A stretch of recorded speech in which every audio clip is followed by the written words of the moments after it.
В Воркуте на Крещение не будет традиционных купелей. Такое решение принято руководством Заполярного города из-за эпидемситуации.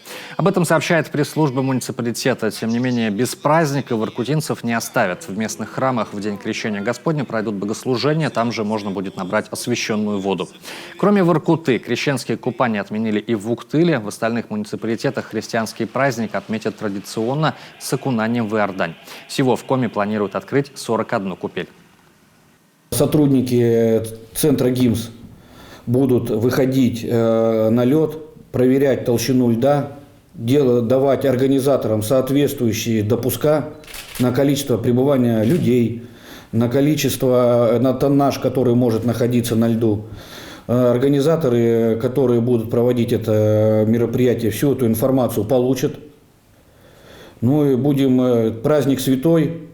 Поэтому я верю в то, что так же, как и Рождество, он пройдет на должном высоком уровне.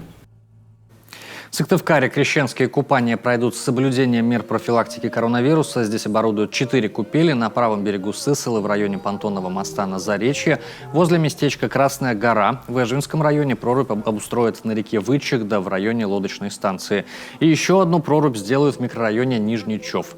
В местах обустройства купелей будут установлены палатки с обогревом для переодевания и рециркуляторами. Для обеспечения безопасности будут дежурить спасатели, полицейские и дружинники.